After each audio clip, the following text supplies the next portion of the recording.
Hello, my dear students. Welcome to the unique classes Prayagraj and welcome to the one shot series of economics. आज हमारे बहुत ही बेहतरीन और बहुत ही छोटा सा चैप्टर है जिसका नाम है मनी एंड क्रेडिट. ठीक है, मनी और क्रेडिट. मनी क्या होता है बच्चों? अब ये कोई सवाल तो नहीं है पूछने का, क्योंकि मनी कौन नहीं जानता. मनी का मतलब होता है पैसा. पैसे से चल रहा है जीवन, पैसे से चल रही दुनिया, पैसे से चल रहा है सब कुछ. और transactions are only on money. ठीक है, अब क्या है, जब हम मनी की बात कर रहे हैं, नेक्स्ट हमारा टॉपिक है क्रेडिट का. क्रेडिट का मतलब क्या होता है बच्चों? क्रेडिट का मतलब होता है लोन. अब लोन देखो, हम देखते हैं कि कभी इनफॉर्मल सेक्टर से भी लिया जाता है, फॉर्मल सेक्टर से भी लिया जाता है.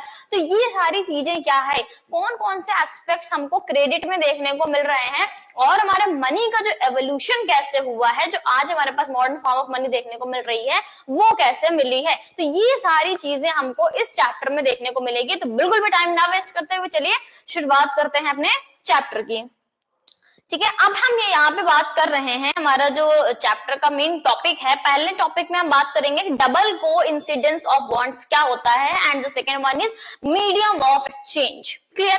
अब हम बात करते हैं कि जब हमारे पास मॉडर्न फॉर्म्स ऑफ मनी देखने को मिल रही है, जैसे कि हमारे पास करेंसी है, पेपर नोट्स हैं, ठीक है, कॉइन्स हैं, तो क्या इसके पहले भी यही सारी चीजें होती थी? नहीं. इसके पहले थोड़ा सा जब हम फ्लैशबैक में जाते हैं, डायनेस्टीज वगैरह तक पहुंचते हैं, तो आपको देखने को मिलता है कि जो प्रेशियस मेटल्स होते थे उनके आपको कॉइन्स देखने को मिलते हैं. चाहे हम गुप्ता डायनेस्टी की बात करें, मौर्यन डायनेस्टी की बात करें, तो आपको चाहे गोल्ड हो गया, सिल्वर हो गया, कॉपर हो गया, तो ऐसे आपको जो है कॉइन्स आपको देखने को मिल रहा है. कुछ ऐसी भी डायनेस्टी, जैसे सातवाहन डायनेस्टी की अगर बात करें, तो आपको लेड के, 14 के, ऐसे भी कॉइन्स आपको देखने को मिले हैं. इसके और हम पीछे जाते हैं, महाजनदास के टाइम पे जाते हैं, तो आपको पंचमार्ड कॉइन्स भी देखने को मिलते हैं.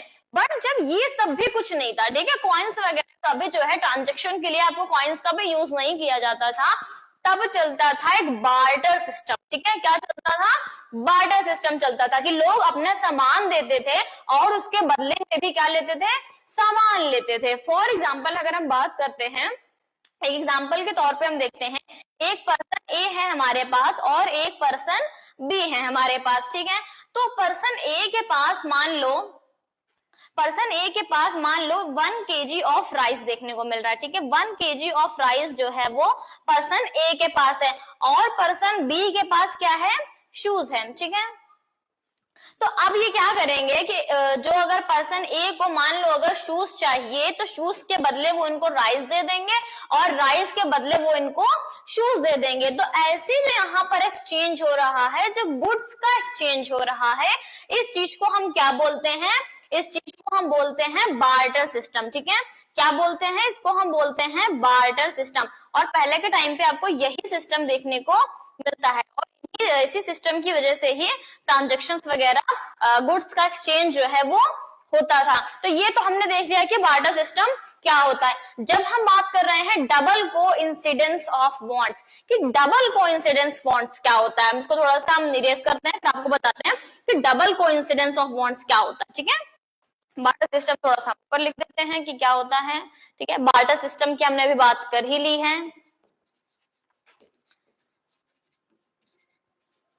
ये जब हम बात करते हैं बच्चों डबल कोइंसिडेंस ऑफ बॉन्ड्स की, तो इसका हम एक एग्जांपल लेते हैं. ठीक है, एक एग्जांपल लेते हैं कि मान लो, ठीक है, पर्सन ए है, ठीक है, एक यहाँ पर आपको पर्सन बी देखने को मिल रहा है. अब आपके पास ये दिया गया है कि पर्सन ए के पास जो है, पर्सन ए के पास आपको एप्पल्स देखने को मिल रहे हैं. ठीक है, एप्पल्स. पर्सन ए के पास क्या है? एप्पल्स हैं, और पर्सन बी के पास आपको गुआवा देखने को मिल रहा है. तो पर्सन ए के पास एप्पल्स हैं, पर्सन बी के पास क्या है? गुआवा है. अब पर्सन ए को चाहिए क्या? पर्सन ए को चाहिए, ठीक है, पर्सन ए क्या बोल रहा है कि मेरा कोई जो है, मेरे पास जो एप्पल्स हैं उसको कोई ले ले, और इसके बदले में इसको क्या चाहिए? इसको मिल जाए. ठीक है, तो ये चाहते हैं कि इनके पास जो एप्पल है वो कोई ले ले, और इसके बदले में उनको शूज मिल जाए. और यहाँ पर जो पर्सन बी हैं, इनको क्या चाहिए? इनको एप्पल तो चाहिए, ये तो बोल रहे हैं कि हाँ हमको एप्पल चाहिए, बट हमारे पास शूज नहीं है देने को, हमारे पास क्या है? गुआवा है. तो यहाँ पर क्या हो रहा है कि कि चीजें जो हमको चाहिए बट उसके बदले में जो हमको चाहिए वो नहीं मिल पा रहा है। तो बार्टर सिस्टम में जब भी हम एक्सचेंज करते हैं गुड्स का, तो डबल कोइंसिडेंस ऑफ वांट्स का होना जरूरी है। कि इसमें क्या बोला जा रहा है कि अगर हमको एप्पल चाहिए तो इसके बदले में उनको शूज देना पड़ेगा, ताकि तभी क्या होगा, दोनों की जो नीड्स है वो फुलफिल हो पाएंगे। और जब दोनों की नीड्स फुलफिल हो पाएंगे तो उसी चीज को हम बोलते हैं डबल कोइंसिडेंस ऑफ वांट्स, कि दोनों पर्सन जो चाहते हैं उसी के अकॉर्डिंग उनके बीच में ट्रांजेक्शन हुआ है। क्लियर हुआ? अब आपको समझ में आया कि पर्सन ए को शूज चाहिए, वो पर्सन बी ने दे दिए हैं, और पर्सन बी को एप्पल चाहिए तो पर्सन ए ने पर्सन बी को एप्पल दे दिए, तो दोनों की नीड्स यहाँ पे फुलफिल हो जा रही है। तो इस कॉन्सेप्ट को हम बोलते हैं डबल कोइंसिडेंस ऑफ वांट्स। ठीक है, ये क्लियर हो गया। नेक्स्ट हम बात कर लेते हैं मीडियम ऑफ एक्सचेंज की। मीडियम ऑफ एक्सचेंज हमारे पास क्या है, आज के टाइम की अगर हम बात कर रहे हैं तो हमारे पास medium of exchange paper notes देखने को मिल रहा है, जो हमारी करेंसी है, ठीक है, कॉइन्स देखने को मिल रहा है, ये है हमारा मीडियम ऑफ एक्सचेंज। बट पहले के टाइम पे क्या होता था, goods are exchange in return of goods. तो अगर बार्टर सिस्टम की आपको एक सिंपल सी डेफिनेशन बताएं तो क्या होगी बच्चों, इसकी डेफिनेशन होगी गुड्स आर एक्सचेंज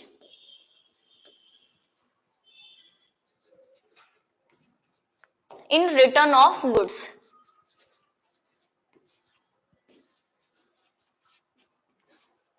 क्या बताया जा रहा है कि गुड्स एक्सचेंज हो रहे हैं इन रिटर्न ऑफ गुड्स, कि गुड्स के बदले ही गुड्स का एक्सचेंज हो रहा है, इस चीज को हम बार्टर सिस्टम बोलते हैं। तो आई होप आपको ये वाला कॉन्सेप्ट समझ में आ गया होगा। कोई अगर इसमें आपको दिक्कत है तो आप कमेंट बॉक्स में बताइएगा, आपको उसका आंसर मिलेगा।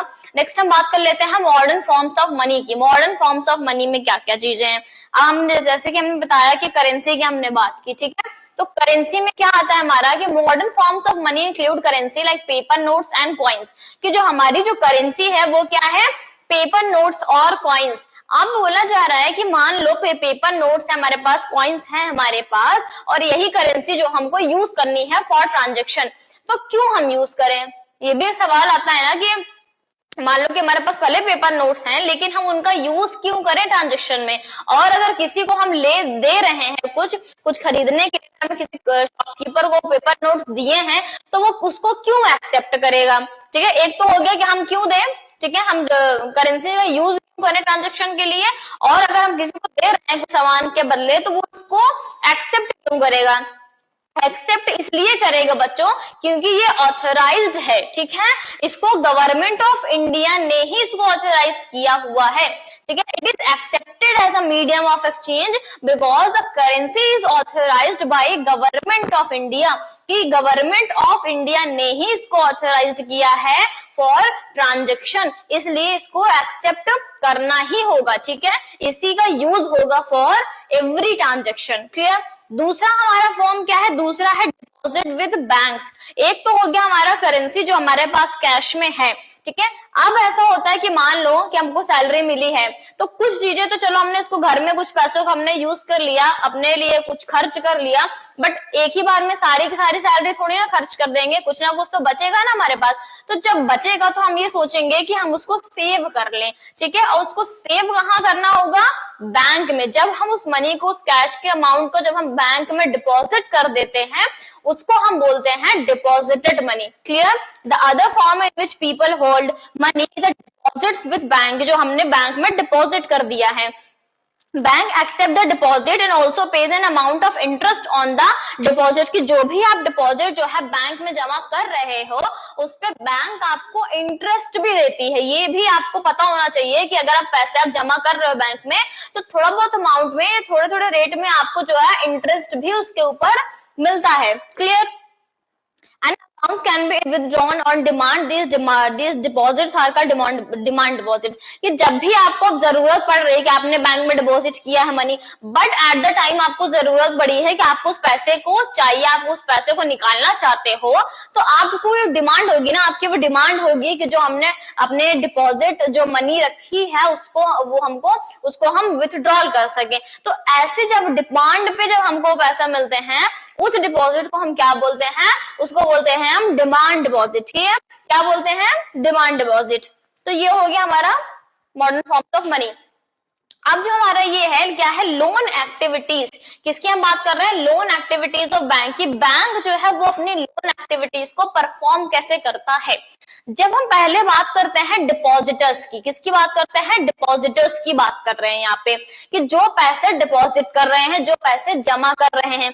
तो डिपॉजिटर की जब हम बात करते हैं कि ऐसा ग्रुप ऑफ पर्सन या ऐसे पर्सन जो कि बैंक में जा रहे हैं और अपने पैसे को जमा कर रहे हैं, ठीक है। मान लो फॉर एग्जांपल आपने जो बैंक में 100 रुपए जाके जमा कर दिए, क्लियर, बैंक में आपने क्या किया, 100 रुपए जाके जमा कर दिया। अब बैंक क्या करता है बच्चों, कि जो भी वहां पर पैसों को डिपॉजिट किया गया है वो कुछ अपने पास कैश रिजर्व रखता है। क्यों कैश रिजर्व रखेगा, कि मान लो अगर जो भी जिन लोगों ने पैसे जमा किए हैं वो कभी कभी पैसे वापस मांगने भी तो आते हैं, ठीक है, और रोजाना लोग पैसे मांगने आते रहते हैं। बट बैंक को ये भी ध्यान में रहता है कि अगर आपने 100 रुपए जमा किए हैं तो आप अगले ही दिन जाके 100 रुपए वापस तो नहीं निकाल लोगे। ये भी तो सच्चाई है ना, कि अगर आपने 100 रुपए जमा किए हैं तो आप डायरेक्टली जाके अगले दिन ये नहीं बोल दोगे ना कि जो मैंने पैसे जमा किए थे सारे आपको पैसे वापस चाहिए। कुछ अमाउंट में आप पैसा विड्रॉ करते हो, तो ये बैंक को भी पता होता है कि जब भी आप पैसे विड्रॉ करने आओगे तो आप कुछ अमाउंट में ये पैसे को विड्रॉ करोगे। तो उसी के रेशियो में जो है, जो बैंक है वो अपने पास कुछ रिजर्व रखता है, उसको बोलते हैं कैश रिजर्व रेशियो, कि जो भी डिपॉजिटर्स के मनी को बैंक अपने पास रखता है एज अ कैश रिजर्व के तौर पर, कि मान लो कभी आप उनसे विड्रॉ करने के लिए आए अपना पैसा, तो उस अमाउंट में वो आपको पैसा दे दे। तो वो कितना रखता है, वो रेशियो कितना है, वो है 15% का। वो आपको याद रखना है कि वो रेशियो कितना है, ठीक है, 15% का जो रिजर्व है वो बैंक अपने पास रखता है। आपने 100 रुपए जो अगर जमा किए हैं बैंक में, तो 15 रुपए जो है वो बैंक ने अपने पास रख लिए हैं। उसके बाद आता है ग्रुप ऑफ पीपल, जिसको बोलते हैं, जो होते हैं बोरोवर्स। कौन है ये, बोरोवर्स, जो बोरो कर रहे हैं, जो लोन वगैरह लोग लेते हैं। तो वो लोग भी तो जाते हैं ना पैसे निकालने के लिए, पैसे लेने के लिए, उनसे लोन लेने के लिए जाते हैं। तो बैंक के पास वो पैसा कहां से आता है कि वो उनको लोन दे, वो वही पैसा देते हैं जो कि डिपॉजिटर्स जो हैं वो उसको जाके डिपॉजिट करते हैं बैंक में। जो बैंक में पैसे वो जमा कर रहे हैं उन्हीं पैसे का एक हिस्सा जो है वो बोरोवर्स को एज अ लोन फॉर्म में वो देते हैं। जैसा मैंने बताया आपको, 100 रुपए आपने जमा किए, 15 रुपए जो है बैंक में रखे, बचे कितने, 85 रुपए।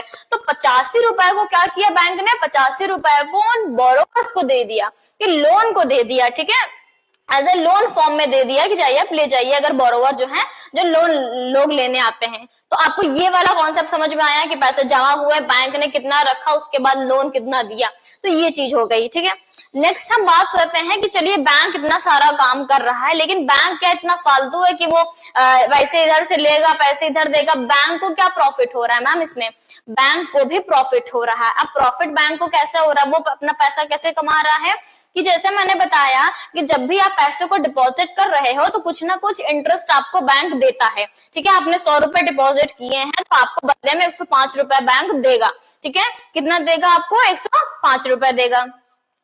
ये हो गया, ठीक है। अच्छे से लिख देते हैं, कितना आपको देगा बैंक, 105 रुपए, ठीक है। अब जब हम बोरोवर्स की बात कर रहे हैं, जो लोन लेने आए हैं, तो जो लोन लेने आए हैं उनको 85 रुपए तो बैंक ने दिया, ठीक है। अगर हम 100 के रेशियो में ही रखते ताकि आपको समझने में आसानी हो कि 100 रुपए बैंक ने जो है लोन देने वालों को दे दिए, तो उन पर भी तो वो इंटरेस्ट चार्ज करेगा कि जब भी आप पैसे वापस देने आओगे तो आपको इतना पैसा देना है, ठीक है। हर साल या हर महीने आपको इतना इतना इंटरेस्ट जो है वो उसका बढ़ता जाएगा। तो इंटरेस्ट जो होता है, जो लोन जिसको दिया गया है उनको जो इंटरेस्ट रेट है उनका हाई होता है। उनका इंटरेस्ट रेट क्या होता है, हाई होता है। बैंक ने उनको 100 रुपए दिए, लेकिन वो वापस कितना करेंगे, 115 रुपए, ठीक है, 115 रुपए। क्लियर हुआ। अब यहाँ पर बैंक ने जो भी डिपॉजिट जो मनी थी उसको वापस जब कोई लेने आएगा तो वो तो उनको 105 रुपए दे रही है और मिल रहा है उसको इधर से 115 रुपए। बिल्कुल ही बहुत इजी कॉन्सेप्ट है, बिल्कुल भी कंफ्यूजन नहीं है इसमें। अच्छे से क्लियरली से समझने की कोशिश करिए बस केवल, ठीक है, कि इधर से बोरोवर की तरफ से तो उसको 115 रुपए मिल रहे हैं, देना उसको पड़ रहा है सिर्फ 105 रुपए, बीच में बच रहा है 10 रुपए, बीच में कितना बच रहा है, बीच में बच रहा है 10 रुपए। ठीक है, तो यही जो 10 रुपए है यही बैंक की कमाई है, यही बैंक का प्रॉफिट है। तो अब आपको क्लियरली समझ में आया कि बैंक जो लोन एक्टिविटीज को परफॉर्म करती है तो वो कैसे करती है। क्लियरली एकदम अच्छे समझ में आया। जरा सी भी अगर कोई क्वेरी है तो प्लीज उसको कमेंट बॉक्स में क्वेश्चन करिएगा, आपको उसका आंसर मिलेगा। तो आई होप आपको ये क्लियरली समझ में आ गया होगा। हम नेक्स्ट टॉपिक पर चलते हैं। अब हम बात करते हैं two different credit situation. Money का तो हो गया, हमने समझ लिया, क्रेडिट का भी हमने स्टार्टिंग में बैंक का समझ लिया। ठीक है, हाँ एक चीज ये भी है कि बैंक तो चलो, अगर हम रिसेंटली बात करें कि बैंक तो चलो अभी आए, जब बैंक नहीं था तब क्या था मैम? जब बैंक नहीं था, जैसे कि पुरानी मूवीज में नहीं दिखाया गया है कि माँ मुझको इंटरव्यू देने जाना है, मेरे सारे पैसे जो हैं वो लूट लिए गए हैं। तो मम्मी क्या करती हैं उस वक्त की, माया जाके चावल का डिब्बा या दाल का डिब्बा वहां से पैसे निकाल के लाती हैं कि लो बेटा मैंने ये पैसे बचा के रखे थे, जाओ इंटरव्यू दे के आओ। तो ये होता था पहले के टाइम पे, बट अब तो हमारे पास बैंक है जहां पर अपने डिपॉजिट्स को हम सेव करके रखते हैं। अब हम यहाँ पे बात कर रहे हैं टू डिफरेंट क्रेडिट सिचुएशंस के बारे में। दो डिफरेंट स्टोरीज हम यहाँ पे देखेंगे। पहला हम क्या देख रहे हैं, फेस्टिव सीजन की एक स्टोरी है, किसकी है? सलीम नाम के एक इंसान की स्टोरी है। ठीक है, अब इसमें इस स्टोरी में ये बताया गया है बच्चों कि ये क्या है, ये एक शू मैन्युफैक्चरर है। कौन है ये? एक शू मैन्युफैक्चरर, मतलब जूते बनाने वाले। ठीक है, इनका नाम क्या है? इनका नाम है सलीम। ठीक है, has received order from a large trader in town for 3000 pair. तो इनको ऑर्डर मिलता है कितना? 3000 पेयर ऑफ शूज बनाने का। ठीक है, एक बड़े ट्रेडर से सलीम को क्या मिला है? एक बोल सकते हैं कि इनको एक ऑर्डर मिला है 3000 पेयर ऑफ शूज को बनाने का। ठीक है, अब क्या बोला जा रहा है? To complete production on time Salim has to hire a few more workers. कि अगर अब उसको एक महीने के अंदर अपना सारा काम खत्म करना है तो उसको जो कुछ अदर वर्कर्स को भी हायर करना पड़ेगा, क्योंकि उसका ऑर्डर जो है वो इतना बड़ा है। He has to purchase a raw material। अब उसको रॉ मटेरियल भी खरीदना पड़ेगा। अब यहाँ पे खर्चे का बता रहा है। ठीक है, एक तो जो अदर वर्कर्स को हायर करना पड़ रहा है, दूसरा क्या है, रॉ मटेरियल्स भी उसको जो है खरीदने पड़ेंगे, उसका खर्चा अलग से आएगा। To meet these expenses, Salim obtained loan from two sources। कि इन एक्सपेंसेस के लिए सलीम ने दो सोर्सेस से क्या लिया हुआ है? लोन। अब वो दो सोर्सेस कौन कौन से हैं? पहला, he asked the leather supplier to supply leather now and promise to pay him later. जहां से उसने जूते बनाने के लिए लेदर को लिया हुआ है, तो एक पहला सोर्स उसका ये हो गया कि जो भी वहां लेदर सप्लायर, उसने कहा कि अभी आप मुझको लेदर दे दीजिए, जब मेरा ऑर्डर कंप्लीट हो जाएगा, जब जितना मुझको प्रॉफिट होगा उसके अकॉर्डिंग मैं आपको पेमेंट कर दूंगा। तो पहला सोर्स तो ये हो गया कि उसको लेदर तो ऐसे में उसको पैसा नहीं देना पड़ा, पैसा वो बाद में देगा। क्लियर। सेकंड क्या है? He obtain loan in cash from the large trader advance payment for 1000 pairs of shoes with a promise to deliver the whole order at the end of month. कि जिस ट्रेडर ने उसको 3000 pair of shoes बनाने का order दिया है, उसी trader से उसने 1000 पेयर ऑफ शूज का जो है एडवांस पेमेंट ले लिया है। क्या बोलकर कि अभी आप 1000 पेयर ऑफ शूज की एडवांस पेमेंट मुझे कर दीजिए, मैं अपना ऑर्डर टाइम पे कंप्लीट करूंगा, तब आप आगे की पेमेंट करिएगा। तो ऐसे दो सोर्सेस का यूज करके बहुत ही इफेक्टिवली उन्होंने अपना क्या कर लिया, जो उनका खर्चा था उसको एडजस्ट किया। At the end of the month Salim is able to deliver the order, make a good profit. ठीक है, तो एंड ऑफ द मंथ उन्होंने अपना क्या किया, ऑर्डर भी एकदम टाइम पे जो है डिलीवर किया और अच्छा खासा प्रॉफिट भी कमाया। तो ये हो गया एक सोर्स की कितने एक बिजनेस माइंड का हम देखा जाए तो बहुत ही अच्छे तरीके से जो है लोन भी लिया गया है, उसको यूटिलाइज किया गया है और टाइमली जो है अपना प्रॉफिट भी कमा लिया गया है। जब हम दूसरी स्टोरी की ओर बढ़ते हैं, दूसरी स्टोरी किसकी है? स्वप्ना की है। ठीक है, दूसरी स्टोरी है स्वप्ना की। स्वप्ना क्या है? एक स्मॉल फार्मर है। ठीक है, कौन है? एक स्मॉल फार्मर है। ठीक है, ग्रॉस ग्राउंडनट ऑन हर 3 एकड़ ऑफ लैंड। उनके पास क्या है? 3 एकड़ की लैंड है। कितनी है? 3 एकड़ की लैंड है उनके पास, जिसमें वो क्या करते हैं? ग्राउंडनट उगा रही हैं। ठीक है, क्या कर रही हैं? ग्राउंडनट उगा रही हैं। क्लियर। उसके बाद क्या? She takes loan from the money lender to meet the expense of cultivation. कि वो क्या कर रही हैं कि मनी लेंडर जो वहां का है, जो जमींदार वगैरह होते हैं, तो उनसे उन्होंने लोन लिया। ठीक है, मनी लेंडर से उन्होंने लोन लिया है, ठीक है, और ये बोलकर कि वो टाइमली इस लोन को वापस जो है वो चुका देंगी। Midway through the season the crop is hit by paste and the crop fails, but आधे ही टाइम में क्या होता है कि क्रॉप फेलियर हो जाता है। जो भी उनका कल्टीवेशन था वो पेस्ट वगैरह, जो कीड़े वगैरह खा जाते हैं, तो उसकी वजह से उनका क्रॉप, उनकी फसल जो है वो खराब हो चुकी है। थ्रू सपना sprays her crops with expensive pesticides, it matches little difference. She is unable to repay the money lender and the debt grows over the year into a large amount.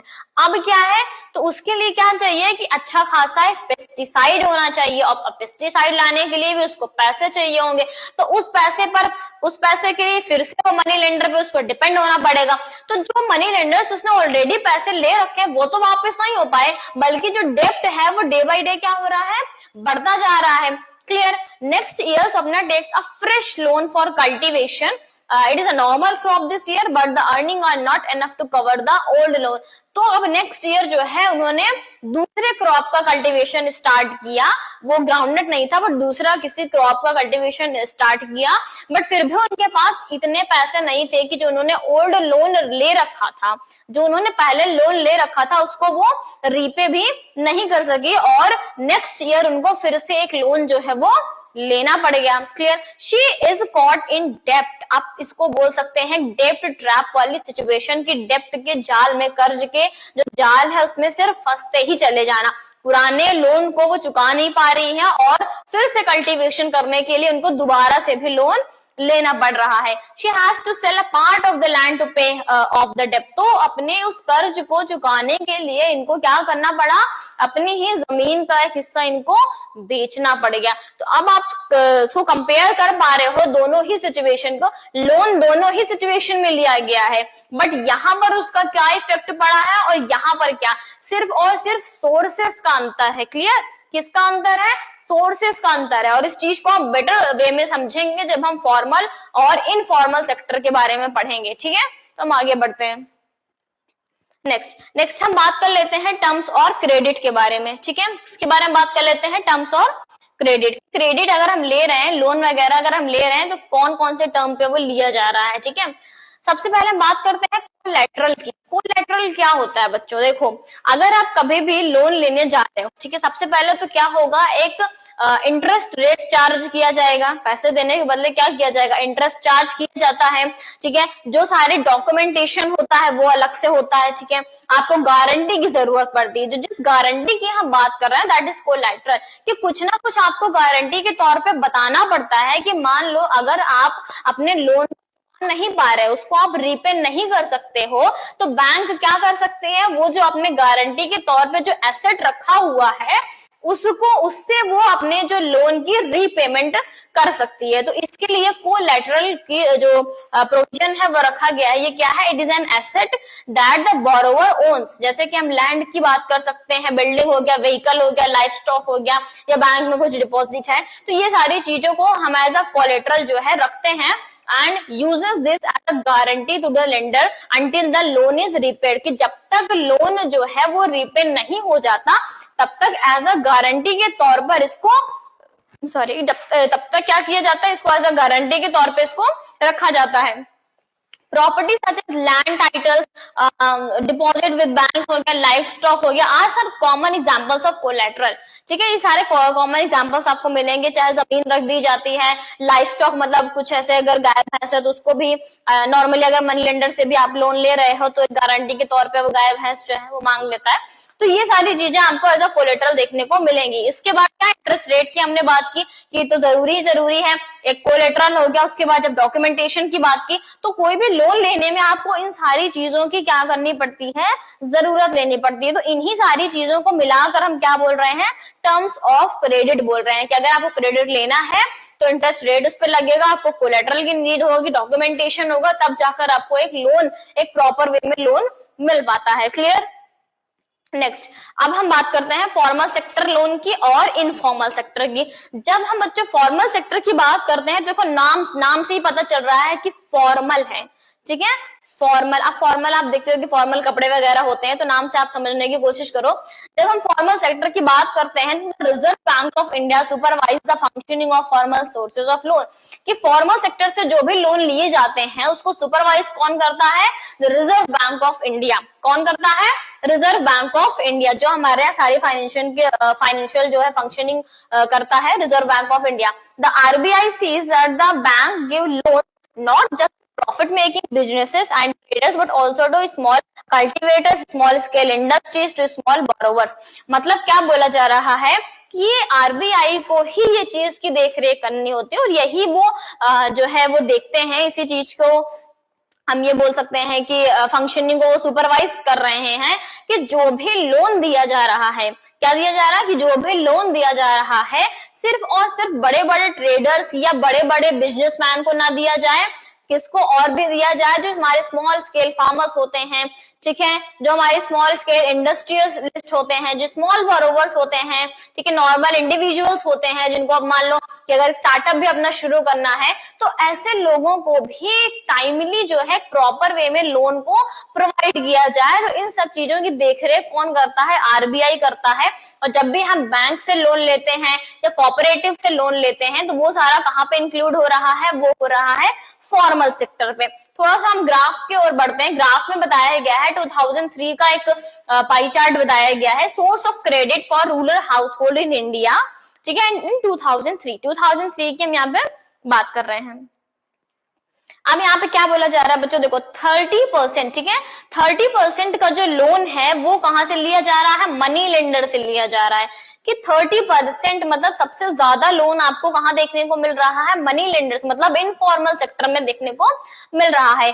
1% आपको लैंडलॉर्ड से लिया जा रहा है, ठीक है, उसके बाद जो है 3% ट्रेडर से लिया जा रहा है, रिलेटिव एंड फ्रेंड 7%, अदर 7%। तो ये सारा जो हमारा देखने को मिल रहा है ये आपका इनफॉर्मल सेक्टर से देखने को मिल रहा है। यहाँ पर क्या है? इनफॉर्मल सेक्टर से लोन लिया जा रहा है। बाकी जो हमारी बैंक्स हो गई, कोऑपरेटिव्स हो गए, तो ये सारा हमारा किसमें आ रहा है? फॉर्मल सेक्टर में आ रहा है। तो बैंक से 25% का लोन लिया जा रहा है, कोऑपरेटिव से 27% का, बट सबसे ज्यादा जो आपको देखने को मिल रहा है वो मनी लेंडर से 30% का।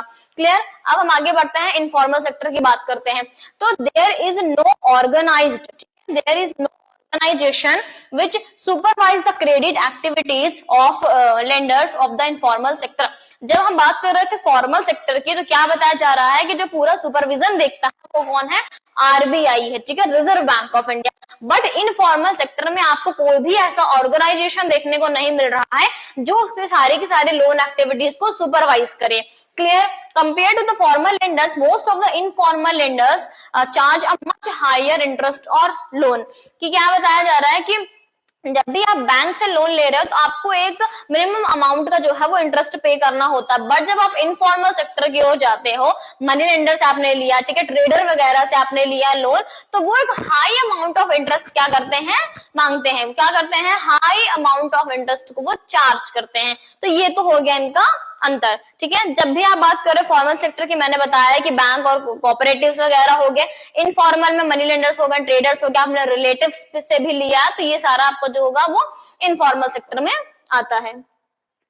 अब हम बात कर लेते हैं सेल्फ हेल्प ग्रुप, ठीक है, एसएसजी, ठीक है। सेल्फ हेल्प ग्रुप की जब हम बात करते हैं तो ये क्या है? एक ऐसा ग्रुप है कि जहां पर जो है 10-15 मेंबर्स जो है वो आपस में बैठते हैं, आपस में इनकी मीटिंग वगैरह होती है, पैसे जमा करते हैं, उसके बाद जब भी जिस भी मेंबर को पैसे की रिक्वायरमेंट होती है तो उसको एज अ लोन प्रोवाइड किया जाता है, ठीक है, बहुत ही कम इंटरेस्ट पे, ठीक है। तो इससे क्या होता है कि नॉर्मल अगर पुअर पीपल्स की भी बात करें, ऑर्डिनरी पीपल्स की बात करें, तो वो अपनी बेसिक नीड्स को फुलफिल कर पाते हैं इसके जरिए। The idea is to organize rural poor in particular women into small self help group and poor collect their savings। तो इसमें क्या बता रहा है आपको? ये भी देखने को मिला जो समूह वगैरह होते हैं गांव में, तो वहां पे यही चीजें होती हैं कि आपस में सब लोग मिलके क्या करते हैं, हफ्ते भर का या महीने भर का जो है 50 रुपए 100 रुपए सब लोग जमा करते हैं। उसके बाद एक बिग अमाउंट में जब हो जाता है तो जिस भी पर्सन को, जिस भी मेंबर को उस वक्त उसकी जरूरत होती है तो ये उसको एज अ लोन जो है वो दे दिया जाता है। ये हो गया। Members can take small loans from the group itself to meet their needs. जैसा मैंने बताया कि मेंबर्स जो है वो उस लोन को वो ले लेते हैं अपनी बेसिक नीड्स को फुलफिल करने के लिए। After a year or two, if the group is regular in savings, it becomes eligible for availing loan from the bank. कि 1-2 साल के बाद जब प्रॉपर वे में सेल्फ हेल्प ग्रुप जो है वो काम करने लगे, बैंक को भी लगता है कि हाँ अब इनका एक प्रॉपर फंक्शनिंग हो रही है, बैंक भी इनको लोन जो है वो प्रोवाइड करने लगता है। अभी आप देखते हो कि गांव वगैरह में बहुत सारे जो है सेल्फ हेल्प ग्रुप बनाए जाते हैं और इनका अकाउंट जो है वो बैंक में खुलवाया जाता है और सारे के सारे जो पैसे हैं वो बैंक में ही डिपॉजिट किए जाते हैं। बैंक इनको प्रॉपर वे में लोन भी प्रोवाइड करता है। तो इससे हर एक मेंबर जो है, जैसे कि हम रूरल हाउस होल्ड की बात कर रहे हैं, तो यहाँ पर हर एक मेंबर अपनी बेसिक नीड्स को फुलफिल करने के लायक होता है। Help borrowers overcome the problem of lack of collateral. और सबसे ज्यादा इंपॉर्टेंट बात है कि जो कोलेट्रल वाली सिचुएशन है, कि जब भी आप बैंक में जाते हो तो आपको कुछ ना कुछ ऐसा गारंटी आपको बताना पड़ता है, आपको बहुत ही थोड़ा सा डॉक्यूमेंटेशन वाले प्रोसीजर से भी गुजरना पड़ता है। तो ये सारी चीजों से आपको छुटकारा मिल जाता है जब आप as a self help group के मेंबर होते हो। तो यहाँ पर आपको कोई चीज ये नहीं बोलनी पड़ती कि ये चीज हमारी, इसको आप रख लो जब तक हम इस लोन को रीपे नहीं कर पाते। तो एज अ कोलेट्रल की जरूरत यहाँ पर नहीं पड़ती है, क्योंकि आपको पता है कि अगर जब भी लोन वगैरह बैंक में लेने जाओ तो जो अच्छे खासे जो बड़े लोग होते हैं उनका क्या होता है कि उनके पास प्रॉपर कोलेटरल की सुविधा होती है, प्रॉपर उनको डॉक्यूमेंटेशन के बारे में पता होता है, ठीक है, उस रेट के उस इंटरेस्ट को भी वो चार्ज करने के लिए वो रेडी होते हैं। तो उनका क्या होता है कि इजीली उनको लोन जो है वो प्रोवाइड कर दिया जाता है। बट जो नॉर्मल, जो अगर हम रूरल हाउस होल्ड की बात करें, एक स्मॉल फार्मर की बात करें, तो उसके लिए कोलेट्रल को मतलब जुटा पाना बहुत मुश्किल हो जाता है, क्योंकि उसको इन्हीं सारी चीजों के लिए, उसको अपने क्रॉप के लिए तो लोन लेना है। अब वो कोलेट्रल कहाँ से जाके लाएगा, कि कौन सी चीज वो अपने कोलेट्रल में ले जाके रख देगा, ऐसा गारंटी वो दे देगा, ठीक है। तो इन सारी चीजों से छुटकारा मिल जाता है, ठीक है, अगर वो सेल्फ हेल्प ग्रुप का ये जो फॉर्मेशन हो रहा है, जो ऑर्गेनाइजेशन है, इसके जरिए। क्लियर? नेक्स्ट, अब हमारा चैप्टर तो हो गया कंप्लीट। अब हम कुछ क्वेश्चंस को भी अपने कर लेते हैं, देखते हैं हमने कितना पढ़ाया अभी तक। तो पहला जो हमारा क्वेश्चन है, in SHG most of the decisions regarding savings and loan activities is taken by. तो एसएचजी की जब हम बात कर रहे हैं, जैसे कि हमने जस्ट अभी पढ़ा उसके बारे में, तो यहाँ पर की जो लोन एक्टिविटीज हैं या जो सेविंग्स से रिगार्डिंग जो भी रूल्स वगैरह बन रहे हैं, ठीक है, या जो कुछ भी डिसीजंस लिए जा रहे हैं, तो वो किसके द्वारा लिए जा रहे हैं? बैंक के द्वारा लिए जा रहे हैं, मेंबर्स के द्वारा लिए जा रहे हैं, या एनजीओ के द्वारा लिए जा रहे हैं? अब आपको पता है कि सिंपल सी बात है कि एसएचजी है तो उनके मेंबर्स ही सारे के सारे डिसीजन लेंगे, तो second answer is correct. Next क्या है, formal sources of credit does not include, कि फॉर्मल सोर्सेस जो क्रेडिट मिल रहा है, जो फॉर्मल सोर्सेस हमको लोन मिल रहा है, उसमें ये चीज नहीं आ रही है, ठीक है। बैंक, कोऑपरेटिव्स या एम्प्लॉयर्स। अब आपको पता है कि जब भी आप बैंक से लोन लोगे तो वो फॉर्मल सेक्टर में आएगा, कोऑपरेटिव से लोन लोगे फॉर्मल सेक्टर में आएगा, बट एम्प्लॉयर से लोन लोगे, मतलब एवं किसी से भी लोन ले लोगे, तो वो हमारा इनफॉर्मल सेक्टर में आएगा। तो आई होप आपको ये चीज एकदम क्लियरली समझ में आ गई होगी।